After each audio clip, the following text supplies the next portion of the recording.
Welcome back, folks, to another episode of the Unlaced podcast. Now, before we jump into this one, I just want to thank you if you are new here for coming along. Please give us a like and subscribe.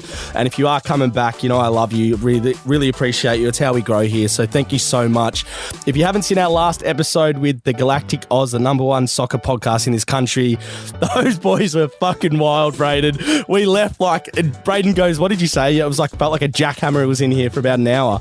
Yeah, it was relentless and some pretty contentious topics that they spoke through pretty bluntly. So please go back and check that. Now, I tell you what, I think I'm a beautiful human, but I'm struggling to look in the eyes of this man, and I think this man will tell you that he's beautiful as well. He's got no shortage of confidence. But Tommy Baulch, known as Prime Chain, the man, the myth, the legend, mate. Welcome to the platform. Thanks, mate. Thanks for having me. I really appreciate it. I've been watching your potty for a while now. I've seen a few eps, so yeah, it's a privilege to be on, mate. Mate, you are like literally a legend in this space. You are. I spoke to Louis from 9 to 5, who's obviously your roommate, and he said, mate, he's like a mythical creature.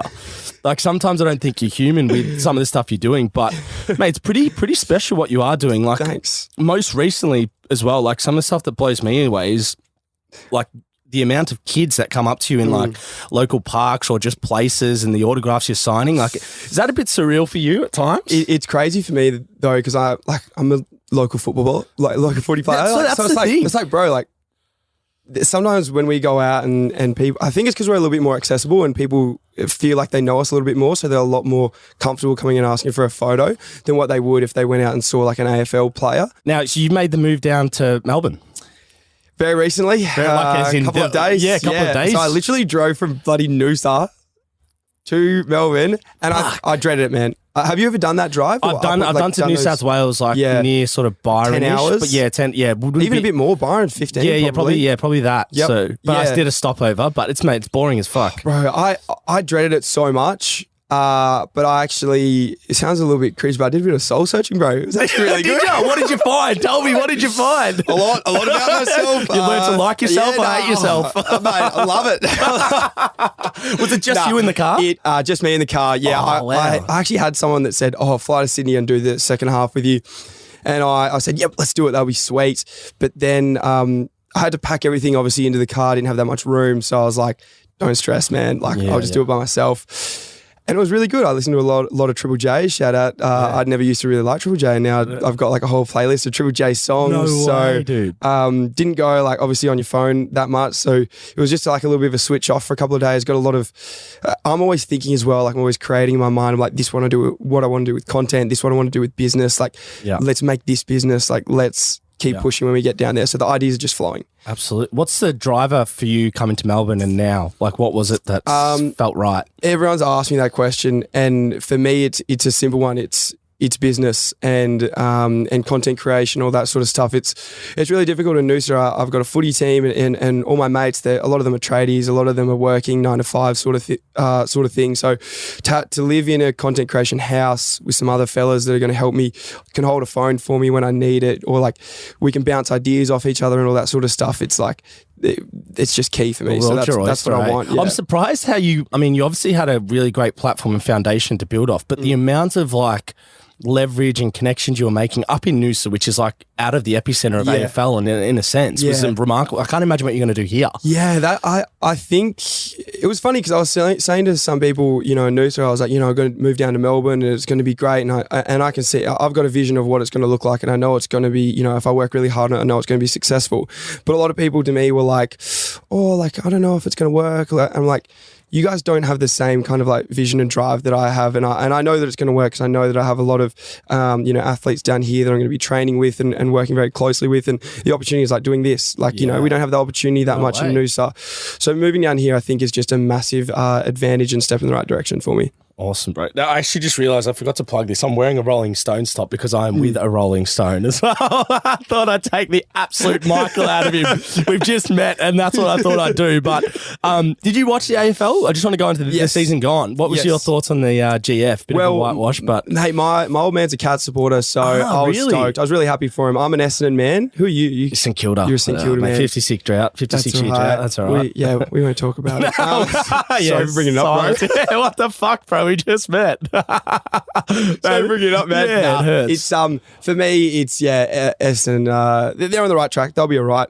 But yeah, my old man's a Cat supporter, so I was really stoked for them. I was really happy. They were the best team all year. What do you reckon? Yeah, I thought they should have won from the get go, but I just thought, fuck, when a team has like such a perfect season that like you just think like Brisbane have had a few perfect seasons and then they lose in the first final, whatever. Right. And I thought Collingwood actually, if they had have beaten Geelong, if they had got past Sydney too, I thought they were going to win. Mm-hmm. I didn't want to interrupt you, but yeah, Collingwood, I wanted them to be in the grand final. I knew it would have been a game because they are so much more. They were going to be so much more competitive than Sydney, I think. Yeah, I think so too. Yeah. Sydney played in the prelim. Sydney played like the lights out. They played their best footy for that first half. And they couldn't play any better. That was their grand final, right? Yeah, correct. And that was. The Cats had like an easy prelim. They had a pretty easy run, really. Like They had a week off, then they had the prelim, and that was just a walkover of the Lions, and then straight through. Yeah, it'd be interesting to see now with Selwyn going whether the Cats can back up. They've already made some pretty good trades. Yeah, what's your thoughts next year? Who's going to win it? I really like. So I've got the Pies hat on because obviously we have mutual friends that play for them. But we love the Pies. I've got the Pies hat on. I really like to see them up there. Okay.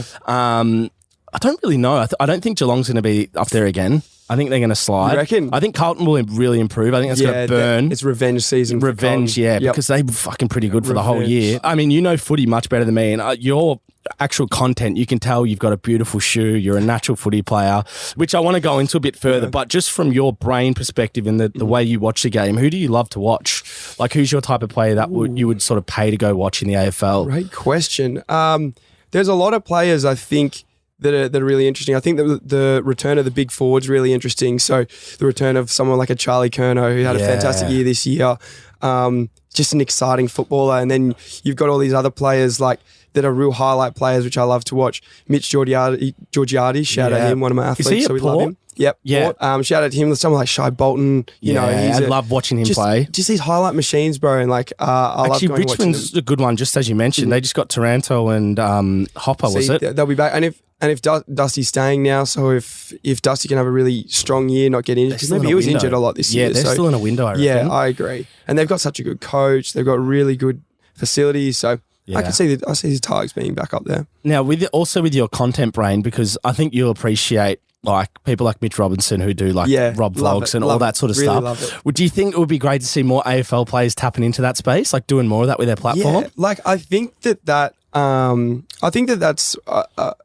a result of my content doing really well because no one else really does it, right? So Rob Vlogs does a really good job, and I think that for me when I was growing up, it wasn't very accessible to see what an AFL player was doing, what they were training, what they were eating, that kind of stuff, right? Yeah. So for me, growing up as an AFL, young footy player, I was like, I want to do what they're doing so I can look like them and play like them. Yeah. And I think that was always a little bit of a secretive kind of thing. So I guess what I'm trying to bring is a little bit more openness with that and make sure that people can kind of figure out what people are eating, what they're doing, what these AFL players are, how they live their lives so they can kind of replicate it and get to the same level. Correct. And shout out Ball Magnets for that as well, because they were actually... Like you've done some stuff with them as well, which is fucking awesome. Love them. They're absolute legends. Cripper, obviously Brownlow medalists this year. They've got 3 Brownlow medalists, Neil, Cripper and Titch now at the top. So now word confidence is something I'll use around this man because I picked him up before and he said he just went on a run and it was fucking pissing down. He's like, man, baby, we all right, man. It's raining. I'll be good. But there was something when I spoke to Louis Phillips about from 9 to 5 Fitness. I was like, man, what like give me some some dough on Prime Train. He's like, man, confidence. Yeah. He's like something he just generates and oozes, and I want to kind of get like for you where that's come from and I guess how, because it's definitely not a facade with you. It's like it's just natural. Yeah. But also, what are you attested to?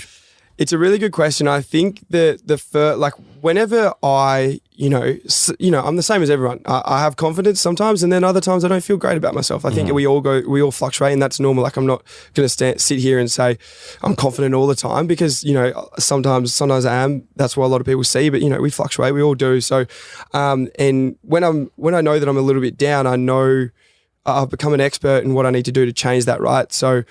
I'm sleeping my 8 hours. I'm going, like I said before, I'm going for a run, training. It makes me feel so much better. It gets the freaking endorphins. Like I'm working and then eating really good nutrition, that sort of stuff. And something that I do every single day. I've got like a little journal that I write down my goals in every day, and then two positive affirmations about myself. So have you done them today? Yep. What were they? But what were they today's? If you don't mind sharing. I'm gorgeous. One of my Well, the thing is, like you can be as arrogant as you want because it's yours. as confident as you want because it's just your book, right? Yeah.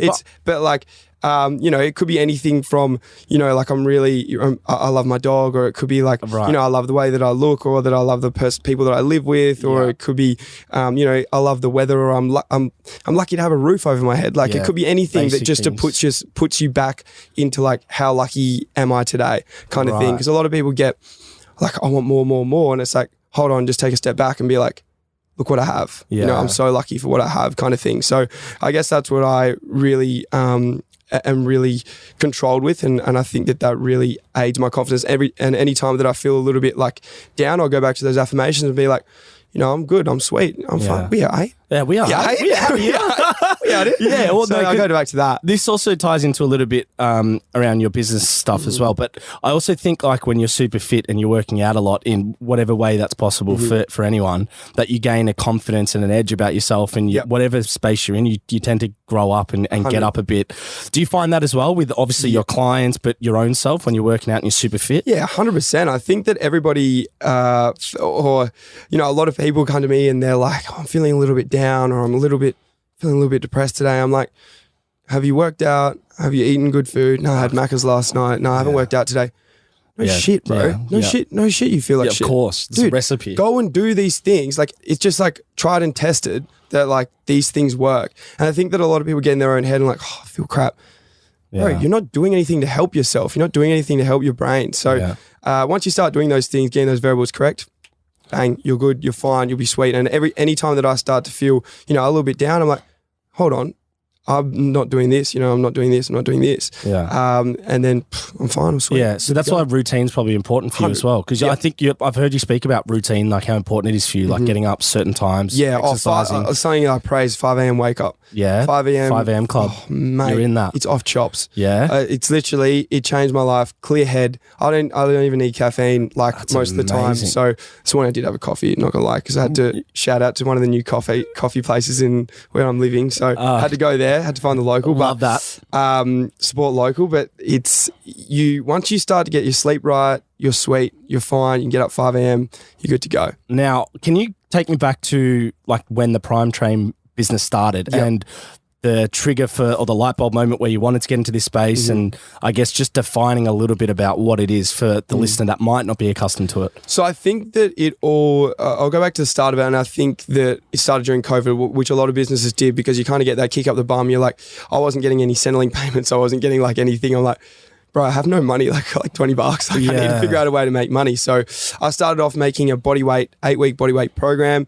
And it was originally called Pandemic Training, because it was obviously during the pandemic. We didn't have access to gyms. So I ended up selling like 5,000 copies of this just like 8-week bodyweight plan. Wow. Yeah, just like bang. It was like $19. So like cheap as chips, but like sold it out. It adds up. Yeah, it adds up. And we sold a heap of it. And that was mainly Queensland based. And that was all online. And then later on we started to, or once the pandemic kind of finished, I was like, I liked the initials PT. So I kept with that. And then I ended up moving on to Prime Train. So we started with that. And that would have been a year ago. Was that the name of the business? Because that's become the name of you. Yeah. Which is interesting. So we registered as a company and everything, Prime Train Proprietary Limited. And that was a year ago, pretty much, probably maybe 14 months ago now.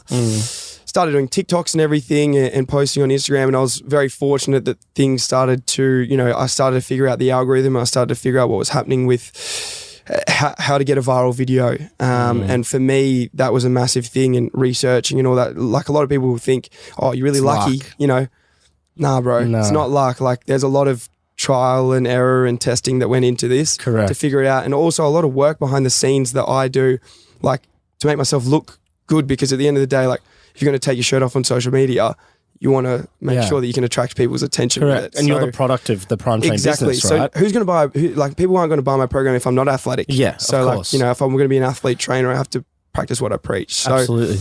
I guess that's where it started, and then we kind of moved through, and we got a whole lot of athletes that were coaching, a lot of Brisbane Lions and Gold Coast players, because that's where I was living.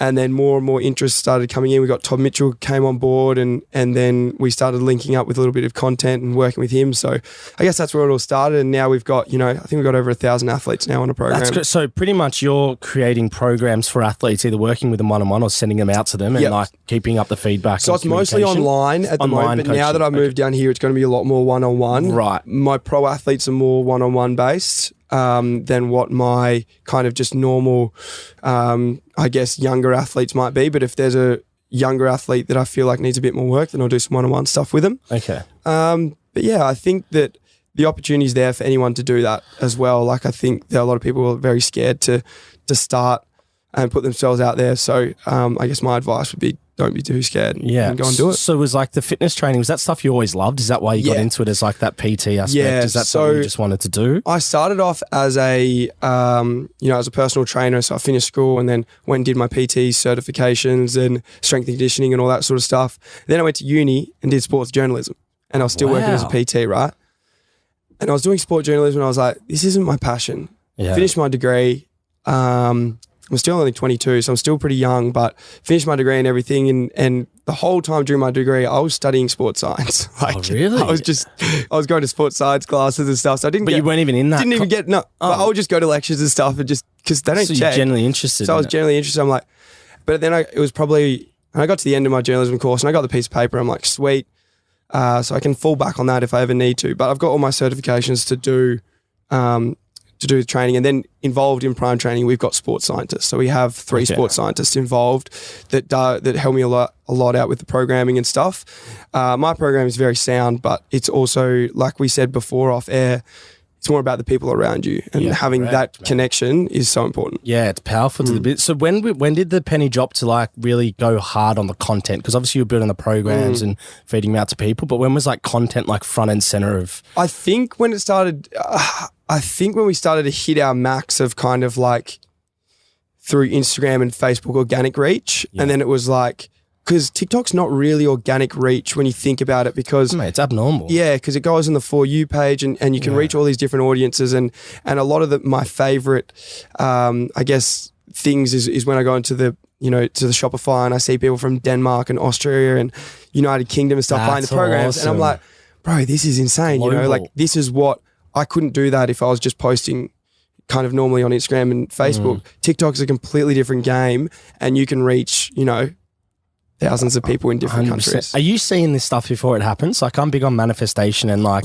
so like were you seeing global sort of interactions? Were you seeing the apparel? Were you seeing the TikTok views, YouTube views, all of that? Yeah, I think one of my biggest advice to people is to dream big, be ambitious and have goals. Like I think one of people that I love to hang out with are people to me that have goals and have a 5-year goal. One of my first questions to ask someone is like, what's your 5-year goal? And if they say, oh, I don't really have one, I'm like, I'm not really sure if that's the kind of people that I want to associate myself with, because I want people that are ambitious and are driven. Yeah. And that's the people I like to surround myself with, because I'm competitive and I like to not necessarily compete with, like, that's why I moved in with the 9-to-5 boys, because it lifts you up. We're all in that same kind of, like, we all push each other, and it's a really healthy competition that I think we all thrive on. Absolutely. Just on that, what's the plan with those boys? Like, is it just like a content house, just a vibe and buzz off each other? I mean, you guys have a natural chemistry and friendship. Yeah, that's the thing. Like, I think we first came down similar to this. We did a podcast and we got along so well, and fucking funny boys, it was hilarious, man. Like, me and Lou actually met for the first time in Sydney. I won't go into too much depth about that. I just want you to know that I know. Let's just say, mate, that you guys will be friends for a long. It's pretty legendary, though. What a great way to meet. That is the most funniest way to meet. Like, goes down in history for us. Like, do you know, I messaged and shout out Louis Phillips, 9-to-5 Fitness. As I've called you, you are now the cum tree guy. Nothing more, nothing less. That video on TikTok has gone viral. If you haven't seen it, go see it. And anyone in Melbourne can relate to it. But I said, oh, mate, give me some dirt on Prime. And he sent me 4 voice memos, and that was in the first one. No. And I just stopped at the first one. I said, mate, I can't listen to last week because I can't get better than that first one. I don't know. We've only been in the house for 2 days, so it's been awesome. A bit of what's it called? Honeymoon stage. Honeymoon stage, yeah. Honeymoon stage. We'll wait for 3 months. Boys might be turn on each other's throats. But me and Louis as well, we're going to open up a little business venture together as well. So I think that, like I said, like, we've got that drive and vision of what's going to happen, and where there's gaps in the market and where we can start to hit. Super exciting. Now, one of the things I think you've done incredibly well, because I think there's a lot of great PTs out there and potentially doing similar stuff to you, but one thing you've done, I think, superior is your branding and how you brand yourself and market yourself. So much so, like, I don't even know if you're doing it, but you could be a consultant in that space. Have you ever thought of that? I don't know if it's of value, but like, because of how well you've done it yourself. It's definitely a plan to start, I guess, kind of business coaching close in the future. So that's definitely something, or business coaching or marketing coaching kind of in the future to help people figure out what content to post. Like even just like the mullet, the pink, do you know what I mean? I don't know. And some of this, like it might have fallen in your lap, might have been really natural, but also something tells me like you're quite methodical and strategic about it. So you can talk me through like a bit of your perspective around how you wanted to brand yourself and I guess the building and the branding of Prime Train as well. Because it's a bit of a legend. Like some people don't know you also do programs, and that's the foundation of what you do. People just see the footy figure that's kicking goals for Noosa Tigers from the boundary and shit. Do you know what I mean? Yeah, I think that like, I think I've always been a bit of an attention seeker. Yeah. So I think guilty as charged. Yeah, guilty. Like, and I don't know, it's good in what I do. I don't know, some people might rub people the wrong way, but I don't know. I've never really had a problem with it myself. So I guess that the mullet and that sort of stuff, it's marketing at the end of the day. Like, I wear it because I enjoy it. Like, I like it.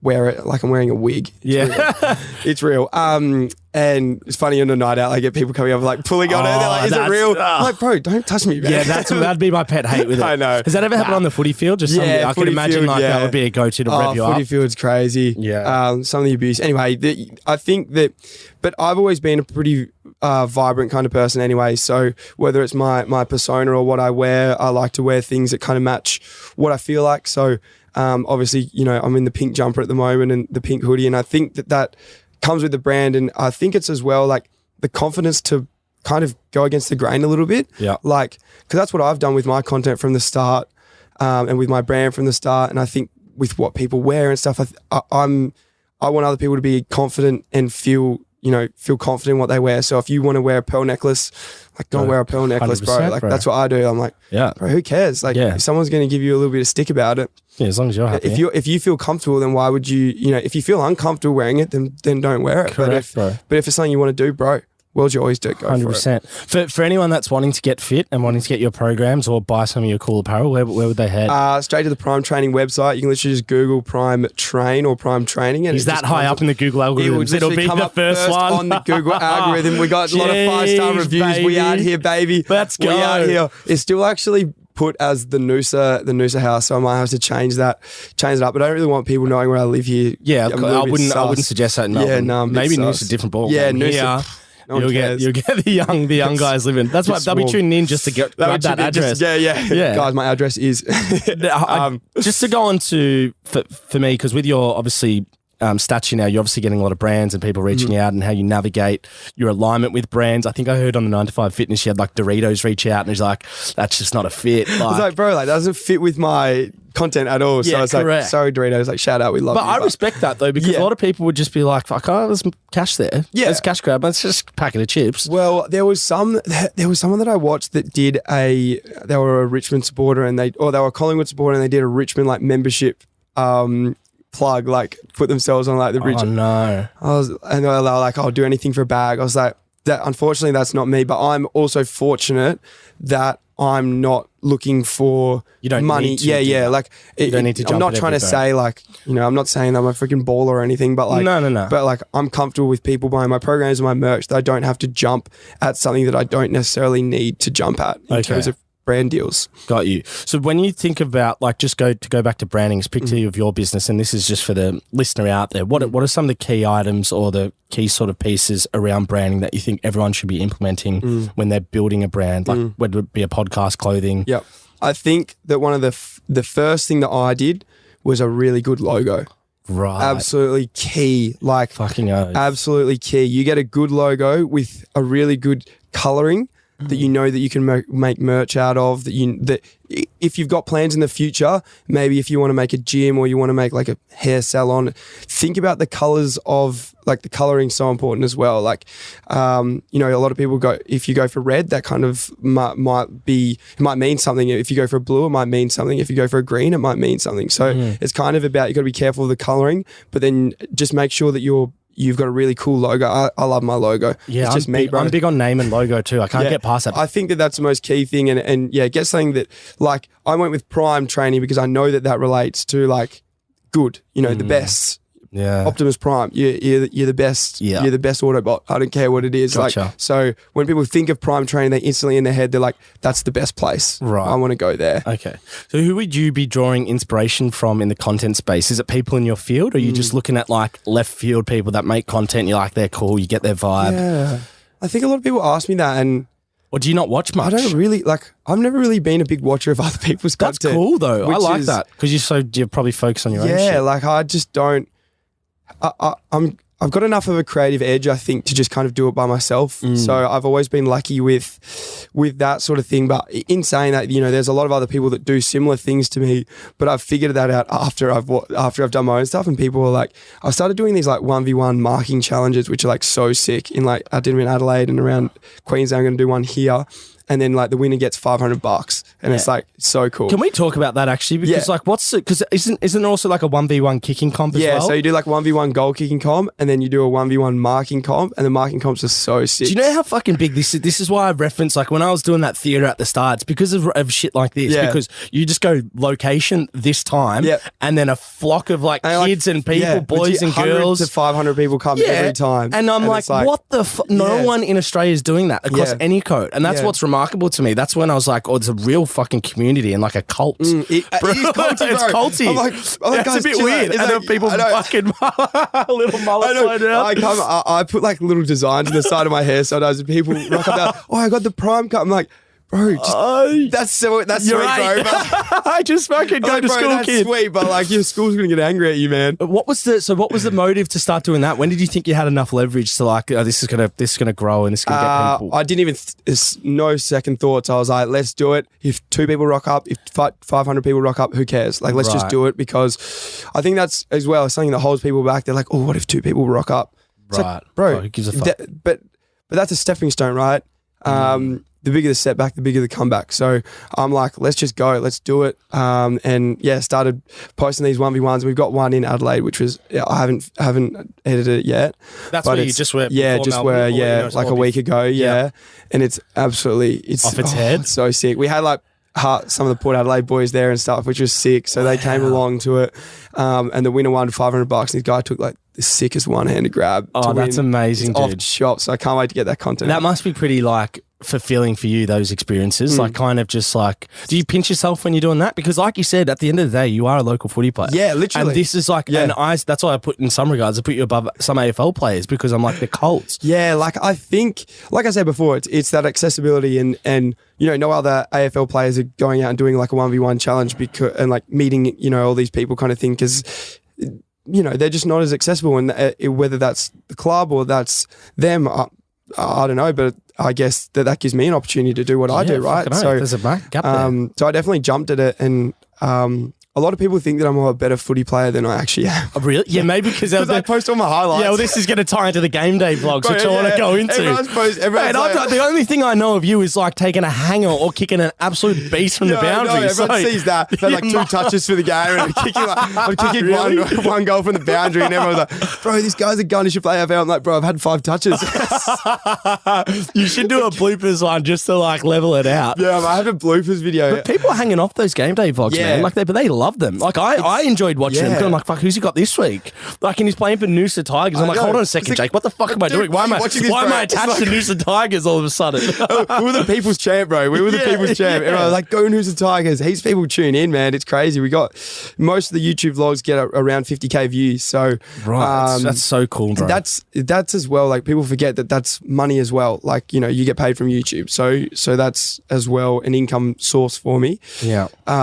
But I actually don't make any money off that, because I pay my videographer to video it and then edit it. So I actually make $0 off it. But but that pays for the videographer and it pays for the content. So awesome. And I think that's something to be really conscious of as a content creator, to be able to not get so focused on what you're like, not go for like money over quality kind of thing. So like pretty much all the money that I earn from content, I'll invest back into the content. Okay, gotcha. And that's what's something that Mr. Beast does. I don't know if you've seen his stuff. He talks about that actually a lot. Yeah. He's like, I actually don't have any cash. He has none because he'll get $1 million from a YouTube video, and then his next YouTube video is like win $1 million for doing this. Correct. And then that'll earn him another 1.2 million, and he just keeps going up and up and up. Do you know how smart he is, bro? Have you seen the Mr. Beast burger, what he's done? Yeah, I did. Anyone can make the burger. Yeah. And so you can buy it from any shop if they want to follow the recipe. It's insane. Like, so they could be making their own burgers, but they'll add it in, or they could be selling fish and chips, but they can add it in. That's just so smart. So smart. And his content it's incredible. Yeah, it's really it's good. I don't think anyone can beat it. No. It's so far-fetched and so hard to do and so complicated and dangerous. And I was watching one where it was like a guy has to spend 100 days in an abandoned house. Oh, they're in the circle? In the circle, yeah. And he wins 500K. Yeah. He's got a family, bro. Yeah, he left his family. He said goodbye to like an 8-year-old. Comes home with 500K. Sorry to ruin the video, everybody. But comes home with the cash, comes home with the bag, and mum and little daughters are like, damn. I think for food as well. Like they gave him like food, but like it was plants and like he had to grow shit and like fucking be self-sufficient. They gave him like baked beans and like there wasn't enough calories for him to survive. He had to be self-sufficient. Like a fucking stuff. Yeah, it's pretty crazy. What a gun, bro. Yeah, I love that. Shout out Mr. Beast, bro. Soul searching. Would you do that? Yeah, I reckon. Well, he did one where he was laid in a coffin, like a glass coffin underground for like. Yeah, I'd get claustrophobic. No, I couldn't do that. Not for me. That for me. And I was like, he's doing this to himself by choice. Yeah, that's like that's one of my biggest fears. Claustrophobia. Claustrophobia too. Yeah, tight spots. Yeah, agreed. Not for me. I just back to the footy point. I had assumed you probably wanted to go to the AFL. As a kid? Yeah, 100%. Were you close? Were you in and around? Because I mean, you just downplayed your footy skills, but I heard through the grapevine that you weren't too far off. Yeah, no, I was. I was definitely was always. It's every kid's goal, I think, growing up, and I think that if any kid says that it wasn't, I think they're lying, because I think that everyone grows up and they want to be. For me, it was like James Hird and Ben Cousins growing up was the people that I wanted to be, and who I idolized. Chris Judd, those kind of guys. I was like, can't wait to be them, just play on the MCG, and then breaking lines, kicking goals from 50, dominating. And then I think that I don't know. I grew up in a really small country town, 2,000 people. This is in WA. This is in Western Australia. And that's when I grew up, kind of year 1 to 7 pretty much. Right. And then I moved to Queensland kind of year 7 to 8. And then I moved to a school in Western Australia, went to boarding school at the start of year 8 or year 9. And that was a reality check for me, because I've grown up my whole life being the superstar, I'm in a small country town. I'm in Queensland where you don't play that much footy, and everyone's like, this bloke's a gun, he's a jet. And I think that that's probably one of the first times in my life that I was like, don't get ahead of yourself, because the world's so much bigger than you think, right? Yeah. So then I went to boarding school, and I think that footy in WA is pretty massive. So in a city, and that was when I kind of got a bit of a reality check and was like, I don't think this is going to be a career. So I worked really hard during school, still played a lot of footy, and got really close at the end of year 12 and my gap year.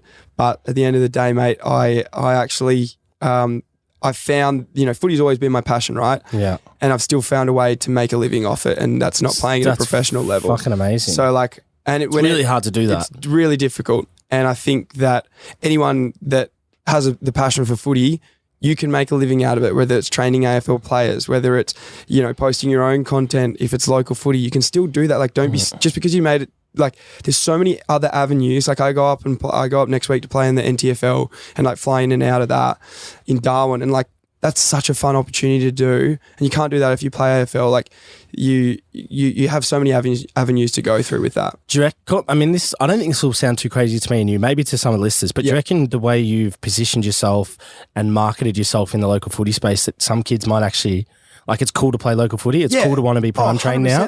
Like if you fall short, it's still fucking pretty cool. Yeah, I think. Do you know what I mean? It was like make or break. It's like, it's not the end of the world if you don't get picked. Correct. Right. It's fucking hard to get picked up. It's fucking difficult, bro. Like, there's a lot of people out there that don't get picked, and they drop their bundle and they get picked up. I've got a lot of friends that got picked up and then spend 1 year in the system and then they get delisted, right? Which is almost worse. And it's like, you can still, there's still a lot of money in country footy. There's still a lot of coin playing around footy. If money's your passion, You're bringing eyes to games now as well. Yeah, but right. Like, you can get a lot of people to come to games, and you can still be a little bit of a, there's still an opportunity there to have footy as your passion. Right. So just to go back on that AFL story, so did you kind of know you weren't going to make it? So, or did you actually have an expectation and then it was like, oh, you fell short and you had a bit of a setback? I think that, I don't know. Like I said, it was a reality check for me going into boarding school, and it was probably like year 11 and 12. I worked really hard on my grades because I knew that I needed something to fall back on. I was a talented footballer, but I wasn't a gun footballer. I had a little bit, but I wasn't I wasn't absolutely dominating games. And then had 1 year in the Waffle Colts where I played some really good footy and consistent footy, but and I spoke to a few clubs and everything, but nothing happened with it. Yeah, but I don't know. They're always very honest with you. That you need to work on this, you need to work on that. For me, it was always was a bit of an outside player. So you're good on the outside, but you need to get more contested ball. I'm like, bro, I'm playing on the wing and half back, so I'm like, not what really. do you want me to do? What do you want me to do, bro? Like, it's got to hold my space, man. Like, bro, it's literally my role to play outside player. And they're like, you got to get more inside ball. I'm like, coach, talk to my coach, bro. Like, yeah. Well, one of the things I spoke to Louis about, and this is how positive you are as well. So confidence and positivity were just naturally things that he spoke about. Yeah. And before I go into some of the fun stuff that we did get into, okay. I just want to, because I reckon a lot of people who listen, some people are not always the most positive people, and we all have our times and so forth. But for you, what sort of, if you were to give a formula to someone who's struggling with positivity, wants to be an up and about positive kind of bloke or girl, what would be some sort of pointers you could give them knowing what works for you? I think that one of the biggest things I say is if you hang around with 9 positive people, you'll be the 10th. So I think that, or maybe 4, whatever it might be, it doesn't matter about the number, but hanging around with people that are positive and upbeat and fun to be around, you're going to be positive, fun and upbeat to be around because you're going to match that energy, you're going to match that vibe with them. Like, I think that a lot of people surround themselves with people that might not align with their goals or might not align with what they actually want in life, and they're sitting around a table at night or, having a few beers with them, and they're like, what am I doing?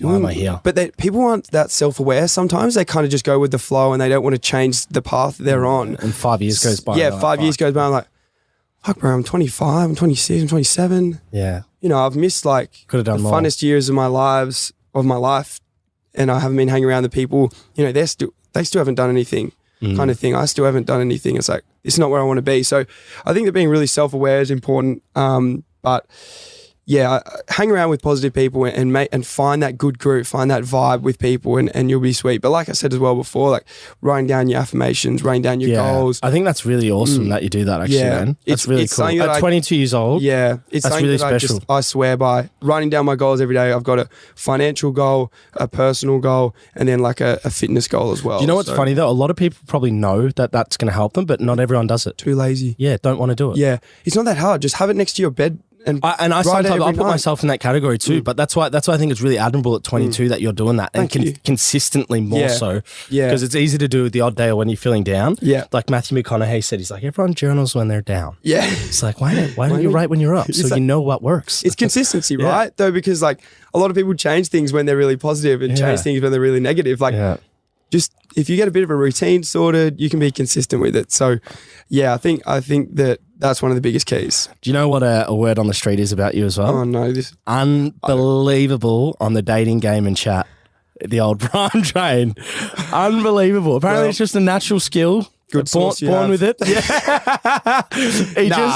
I wouldn't say that. Nah, it's I've never, I don't put like the opposite sex in different category. Like I just see them the same as. That's probably the first start of why you're good at it. It's just like talking to anyone though, because I think a lot of people get a little bit nervous when they talk to a girl. I'm like, like one of the first things I go to say to a girl is like, it's okay, I'm not trying to get with you. Like I'm just trying to have a conversation. Yeah, and they're instantly just like, comfortable. Do you think that's a really sort of a sticking point? Is that everyone thinks you need a pickup game? Yeah. Like that's the motive. Like they're a different species. Yeah, like to us. I think that the biggest key is just to make them feel comfortable, because a lot of, especially out, like I could imagine being a girl, like especially a good looking one, like they would just get hit on. Man, imagine the DMs of some girls. Bro. I feel sorry for them.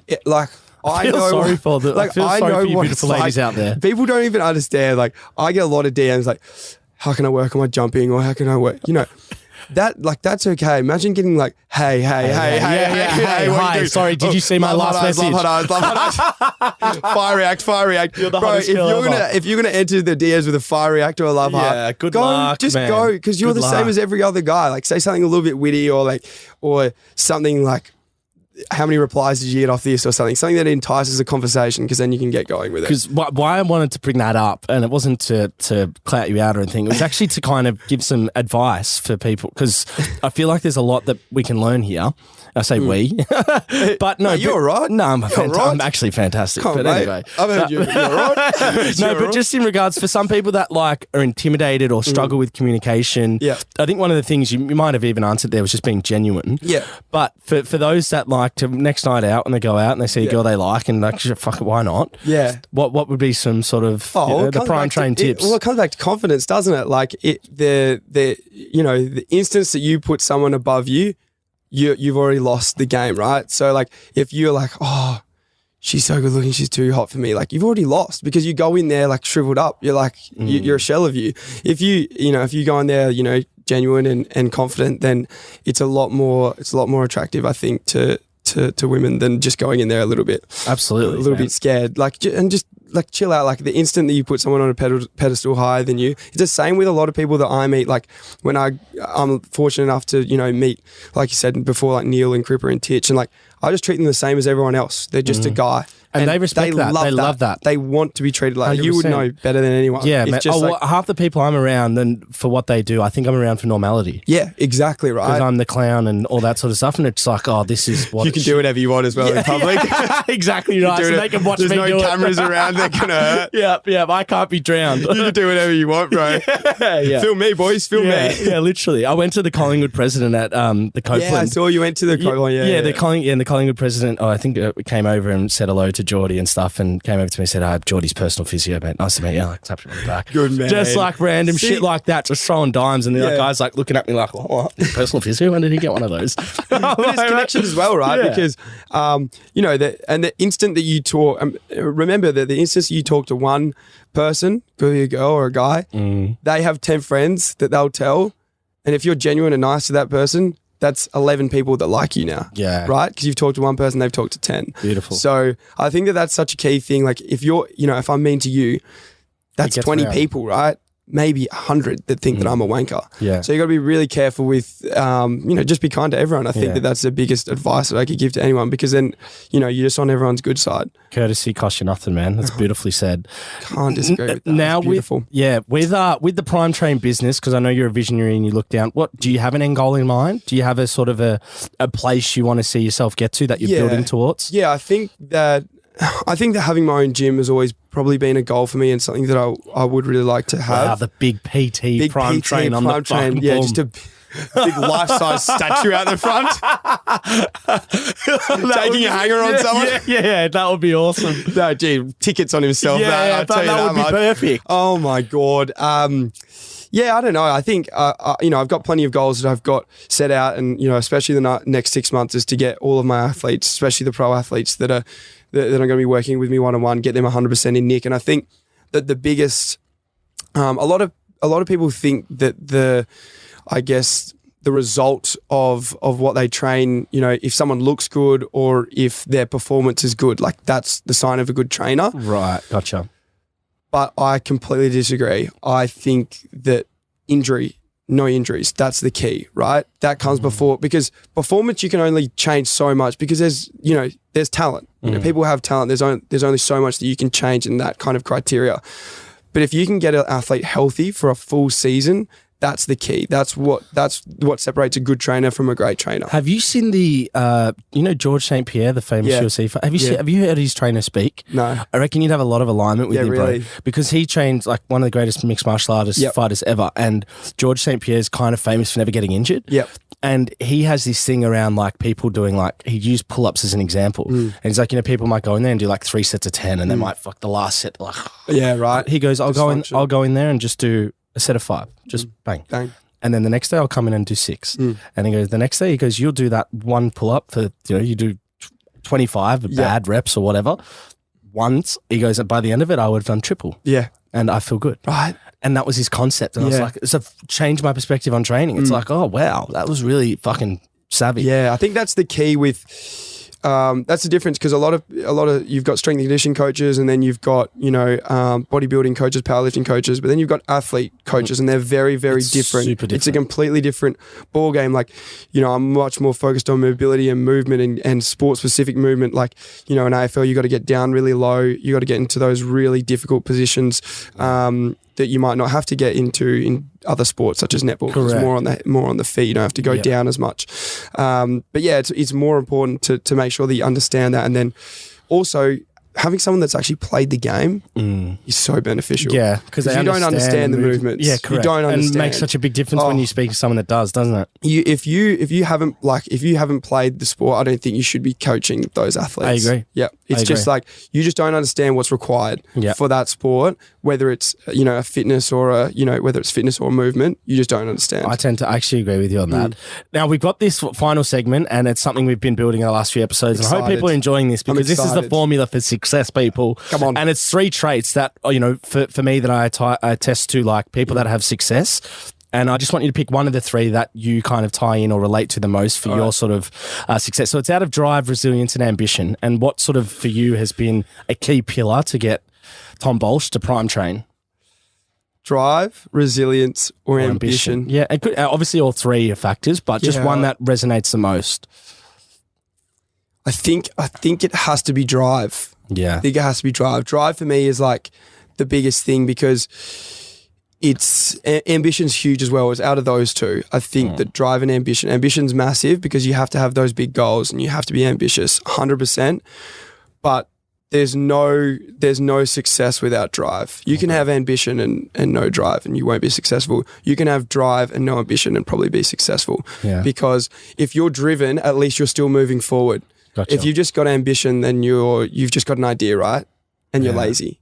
I love that. That's the most methodical breakdown of that question we've had. So that was absolutely beautiful. What a note to finish on, mate. Bang. Prime train. Mate, we are out here, bro. Welcome to Melbourne, baby. It's great to have you on the podcast, man. It's been a pleasure. You're gone. Appreciate you. Let's go, bro. That's it, brother.